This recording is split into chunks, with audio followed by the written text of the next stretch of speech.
రాహుకాలంలో పని చేయకూడదు, సఫర్ మాసంలో పెళ్లి చేయకూడదు, కొత్త ఇంట్లోకి వెళ్ళకూడదు, నూతన వధువరులు కలిసి ఉండకూడదు, సఫర్ 13వ తేదీ వరకు ఎలాంటి శుభకార్యాలు చేయకూడదు.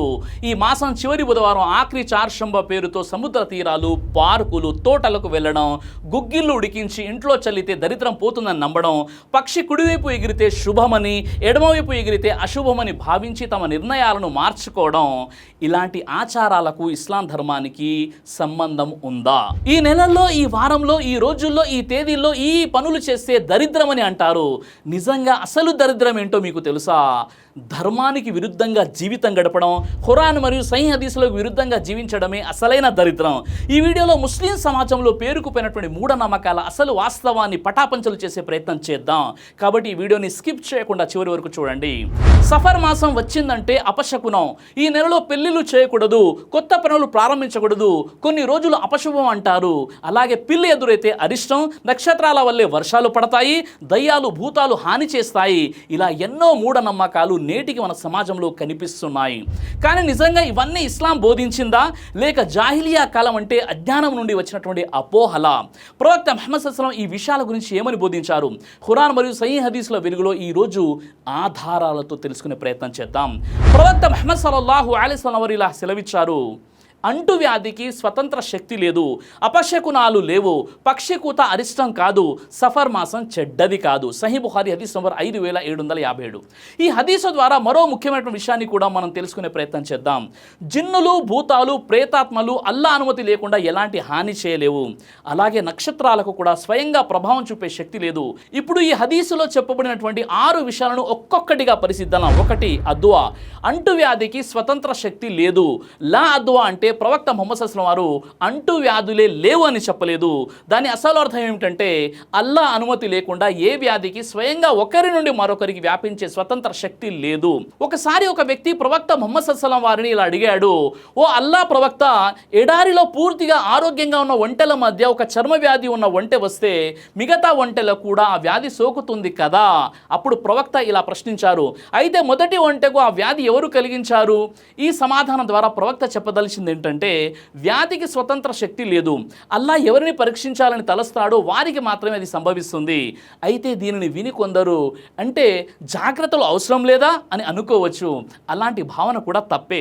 ఎందుకంటే మరో హదీస్లో ప్రవక్త వారు ఇలా ఆదేశించారు: కుష్ఠరోగి నుండి సింహాన్ని చూసి ఎలా పారిపోతారో అలా దూరంగా ఉండండి.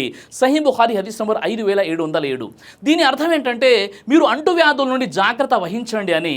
మరో హదీస్లో అనారోగ్యంగా ఉన్న వారిని ఆరోగ్యంగా ఉన్న వారి వద్దకు తీసుకురావద్దు. సహీ బుఖారీ హదీస్ నంబర్ 5771, సహీ ముస్లిం హదీస్ నంబర్ 2221. ఈ సూత్రాన్ని నేడు ఆసుపత్రుల్లో కూడా చూస్తున్నాం. చిన్న పిల్లలను, వృద్ధులను, వ్యాధి నిరోధక శక్తి తక్కువ ఉన్నటువంటి వారిని రోగుల వద్దకు తీసుకురాకూడదని వైద్యులు సూచిస్తుంటారు. మరో గొప్ప ఉదాహరణ ఖలీఫా ఉమర్ రదియల్లాహు అన్హు వారి జీవితంలో కనిపిస్తుంది. ఒకసారి ఆయన షామ్, సిరియా ప్రాంతానికి వెళ్తుండగా అక్కడ ప్లేగు వ్యాధి వ్యాపించిందని తెలిసింది. వెంటనే సహాబాలతో సంప్రదించి ఆ ప్రాంతాల్లోకి వెళ్లకుండా మదీనాకు తిరిగి వెళ్ళాలని నిర్ణయించారు. అప్పుడు అబూ ఉబైదా బిన్ జిర్రా ఇలా అడిగారు: మీరు అల్లా విధి నుండి పారిపోతున్నారా? దానికి ఉమర్ ఎంతో అద్భుతంగా ఇలా సమాధానం ఇచ్చారు: నేను అల్లా విధి నుండి కాదు, అల్లా విధి వైపుకే వెళ్తున్నాను. ఆ తర్వాత అబ్దుర్ రహ్మాన్ ఇబ్నే ఔఫ్ వారు ప్రవక్త ముహమ్మద్ సల్లల్లాహు అలైహి వసల్లం హదీసును వివరించారు. ఏ ప్రాంతంలో అంటువ్యాధి ఉందని వింటే అక్కడికి వెళ్ళవద్దు. ఒకవేళ మీరు ఉన్న ప్రాంతంలో అంటువ్యాధి వ్యాపిస్తే అక్కడి నుండి బయటకు వెళ్ళవద్దు. సహీ బుఖారీ హదీస్ నంబర్ 5729, సహీ ముస్లిం హదీస్ నంబర్ 2219. ఇందులో ఎంతో గొప్ప జ్ఞానం ఉంది. మనం వ్యాధి ఉన్న ప్రాంతానికి వెళ్తే మనకే ప్రమాదం. అలాగే వ్యాధి ఉన్న ప్రాంతం నుండి బయటకు వస్తే ఇతరులకు కూడా వ్యాధిని వ్యాపింపజేసిన వారం అవుతాం. నేడు ప్రపంచం క్వారంటైన్ అని చెప్పే విధానాన్ని ఇస్లాం 1400 సంవత్సరాల క్రితమే బోధించింది. అయితే అజ్ఞానంలో ఉన్న ప్రజలు ఈ జాగ్రత్తలను పాటించకుండా వ్యాధికే స్వతంత్ర శక్తి ఉందని నమ్మేవారు. మన దేశంలో కూడా కొన్ని వ్యాధులను దేవతలుగా భావించి పూజించడం చూస్తుంటాం. కరోనా సమయంలో వైరస్ చిత్రాలకు హారతులు ఇచ్చినటువంటి సంఘటనలు కూడా మనం చూసాం. కానీ ఒక ముస్లింకు తెలిసి ఉండాల్సిన విషయం ఏంటంటే వ్యాధి అనేది లాభ నష్టాలు కలిగించేది కాదు. అల్లా అనుమతితో మాత్రమే ప్రతి విషయం జరుగుతుంది. అల్లా ఇలా సెలవిస్తున్నాడు: అల్లా నీకు ఏదైనా కష్టం కలిగిస్తే దానిని తొలగించేవాడు ఆయన తప్ప మరెవ్వరూ లేరు. సూరా యూనుస్ నంబర్ 10 ఆయత 107. ఇక రెండవ భాగమైనటువంటి తియారా, అపశకునాలను నమ్మడం.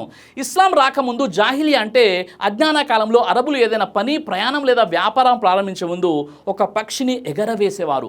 ఆ పక్షి కుడివైపు ఎగిరితే శుభమని, ఎడమవైపు ఎగిరితే అశుభమని భావించి తమ నిర్ణయాలను కూడా మార్చుకునేవారు. అప్పుడు ప్రవక్త ముహమ్మద్ సల్లల్లాహు అలైహి వసల్లం వారు ఈ మూఢనమ్మకాన్ని పూర్తిగా ఖండించారు. అంతేకాదు 3 సార్లు ఇలా హెచ్చరించారు, అపశకునాన్ని నమ్మడం షిర్క్, అపశకునాన్ని నమ్మడం షిర్క్, అపశకునాన్ని నమ్మడం షిర్క్. అంటే ఒక మూఢనమ్మకం కారణంగా అల్లాపై ఉండాల్సిన నమ్మకాన్ని వదిలి ఇతర విషయాలపై ఆధారపడడం ఎంతో ప్రమాదకరమైనటువంటి విషయం. నేటికి మన సమాజంలో కూడా ఇలాంటి మూఢనమ్మకాలు కనిపిస్తూనే ఉన్నాయి. విధవరాలు ఎదురైతే అశుభం, పిల్లి ఎదురైతే అశుభం, తుమ్మితే అశుభం, బల్లి పడితే అశుభం, చెప్పు తిరగబడితే అశుభం, కన్ను అదిరితే అశుభం, ఇలా ఎన్నో అపోహలతో చాలామంది భయపడుతూ జీవిస్తున్నారు. కానీ నిజమైన ముస్లిం మాత్రం సర్వలోకాల సృష్టికర్త అల్లా మీద మాత్రమే నమ్మకం ఉంచుతాడు. ప్రవక్త ముహమ్మద్ సల్లల్లాహు అలైహి వసల్లం వారు ఇలా హెచ్చరించారు, అపశకునాన్ని నమ్మి తన పనిని వదిలిపెట్టిన వాడు షిర్క్ చేశాడు. ఒకవేళ మన ప్రమేయం లేకుండానే ఇలాంటి ఆలోచనలు మనసులోకి వస్తే ప్రవక్త ముహమ్మద్ సల్లల్లాహు అలైహి వసల్లం వారు ఈ దువా చదవని బోధించారు. ఓ అల్లా, నీ శకునం తప్ప మరో శకునం లేదు, నీ మేలు తప్ప మరో మేలు లేదు, నీవు తప్ప ఆరాధనకు అర్హుడెవరూ లేరు. సోదరులారా, భూమి ఆకాశాలను సృష్టించడానికి 50,000 సంవత్సరాల ముందే అల్లా మన విధిని నిర్ణయించాడు. అయితే ఒక పిల్లి ఎదురొచ్చిందని, ఒక విధవరాలు ఎదురయ్యిందని, ఎవరో తుమ్మారని లేదా ఏదైనా చిన్న సంఘటన జరిగిందని మన విధి మారిపోదు కదా. అల్లా ఏది తలుస్తాడో అదే జరిగి తీరుతుంది. కాబట్టి ఇలాంటి పనులను నమ్మడం షిర్క్. ఇక 3వ భాగమైనటువంటి అత్తియారా, పక్షి కూత అశుభం కాదు. ప్రవక్త ముహమ్మద్ సల్లల్లాహు అలైహి వసల్లం ఇలా బోధించారు, పక్షి కూత అరిష్టం కాదు. జాహిలీ అంటే అజ్ఞాన కాలంలో అరబ్బులు కొన్ని ప్రత్యేకమైనటువంటి పక్షులు లేదా జంతువుల అరుపులను అశుభ సూచకంగా భావించేవారు. అంతేకాదు చనిపోయిన వ్యక్తుల ఆత్మలు పక్షుల రూపంలో తిరుగుతూ అరుస్తున్నాయని కూడా నమ్మేవారు. నేటికి మన సమాజంలో ఇలాంటి మూఢనమ్మకాలు కనిపిస్తూనే ఉన్నాయి. ముఖ్యంగా గుడ్లగూబ లేదా బురిచుడి గట్టిగా అరుస్తే ఎవరో చనిపోతారని లేదా ఏదైనా అరిష్టం జరగబోతుందని కొందరు నమ్ముతుంటారు. మరికొందరు కోరికలు తీరని వారి ఆత్మలే ఆ రూపంలో తిరుగుతున్నాయని కూడా భావిస్తారు. కానీ ఇస్లాం ఈ నమ్మకాలన్నింటినీ పూర్తిగా ఖండించింది. యథార్థానికి ప్రతి జీవి అల్లా సృష్టే, ప్రతి పక్షి తన స్వభావం ప్రకారమే అరుస్తుంది.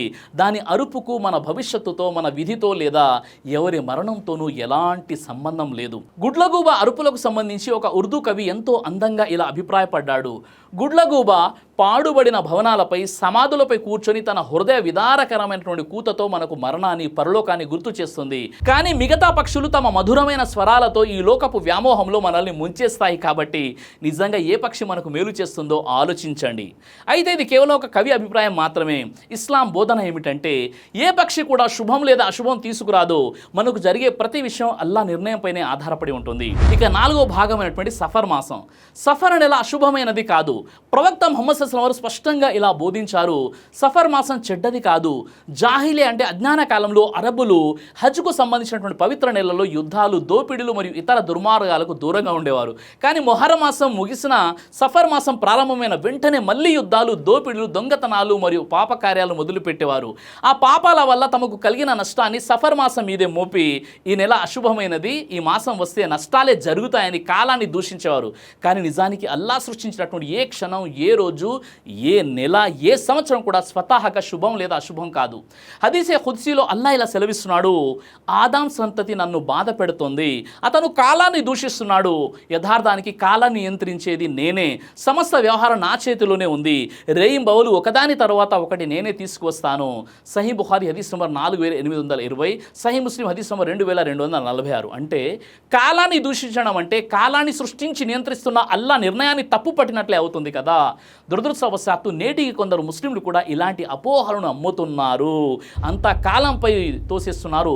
రాహుకాలంలో పని చేయకూడదు, సఫర్ మాసంలో పెళ్లి చేసుకోకూడదు, కొత్త ఇంట్లోకి వెళ్ళకూడదు, నూతన వధువరులు కలిసి ఉండకూడదు, అలాగే సఫర్ 13వ తేదీ వరకు ఎలాంటి శుభకార్యాలు చేయకూడదు అంటూ ప్రజలను భయపెడుతున్నారు. ఇవి ఖురాన్ లేదా సహీ హదీసులో ఎక్కడ లేని నమ్మకాలు.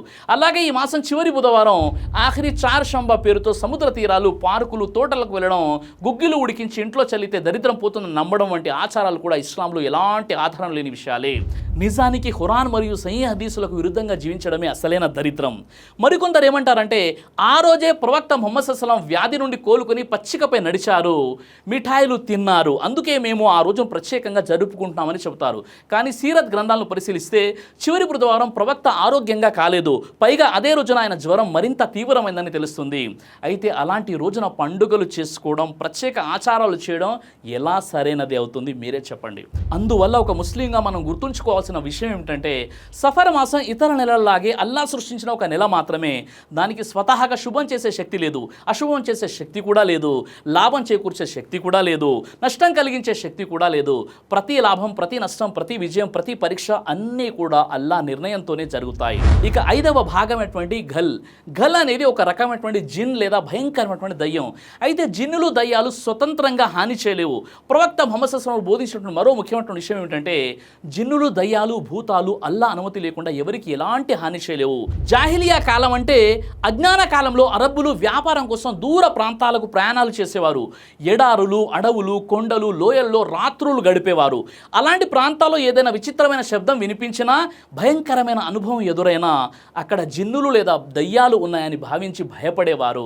కాలక్రమేణా ఆ భయం మరింత పెరిగి తాము బసా చేసే ప్రాంతంలోని జిన్నుల నాయకులను శరణు వేయడం కూడా ప్రారంభించారు. ఈ విషయాన్నే ఖురాన్ ప్రస్తావిస్తూ ఇలా చెబుతుంది, వాస్తవానికి మానవులలో కొందరు పురుషులు జిన్నులలోని కొందరు పురుషులను శరణు వేడేవారు. దాంతో వారు వారి అహంకారాన్ని మరింత పెంచేవారు. సూరే అల్ జిన్ సూరా 72 ఆయత నెంబర్ 6.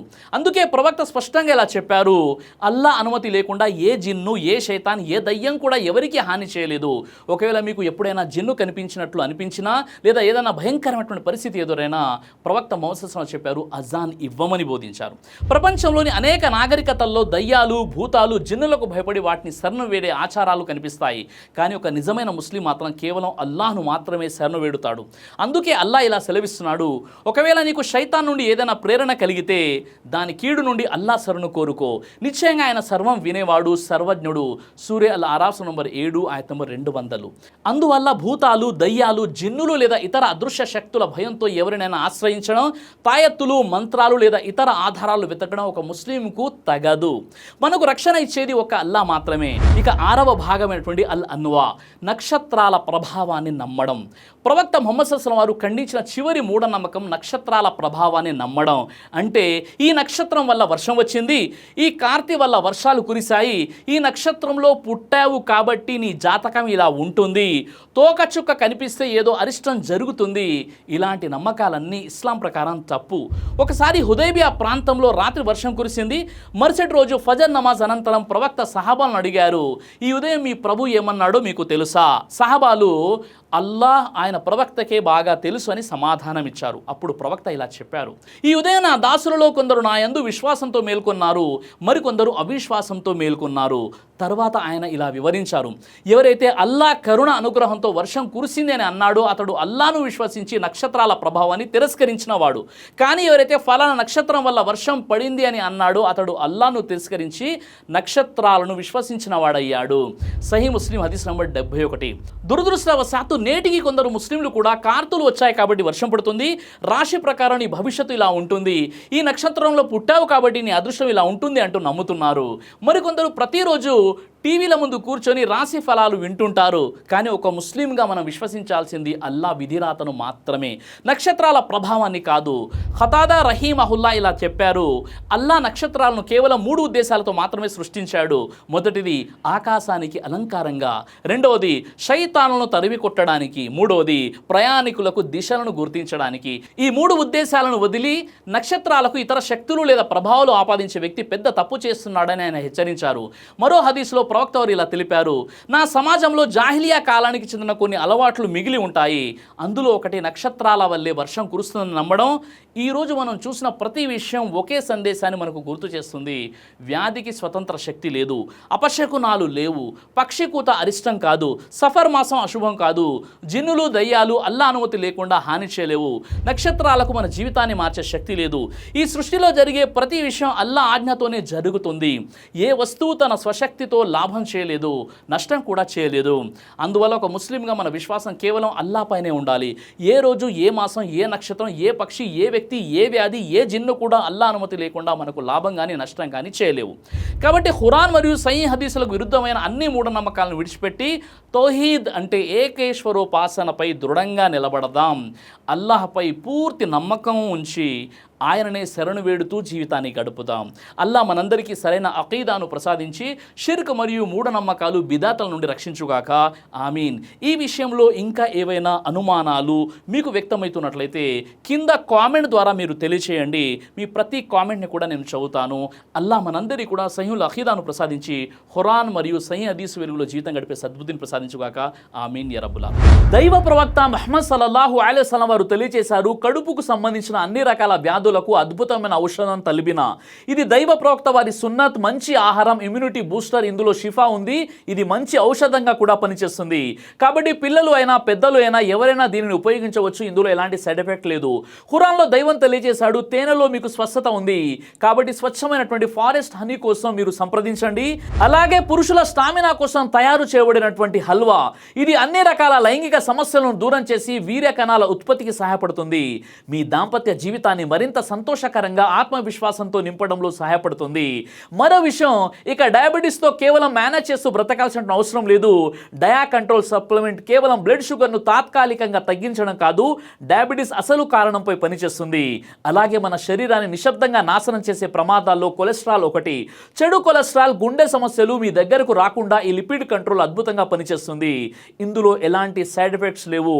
ఇది కంప్లీట్గా హెర్బల్ ప్రొడక్ట్స్. కాబట్టి స్క్రీన్ పై కనిపిస్తున్నటువంటి నంబర్కి ఫోన్ చేసి ఆర్డర్ చేసుకోవచ్చు. కొరియర్ ఫెసిలిటీ కూడా అందుబాటులో ఉంది.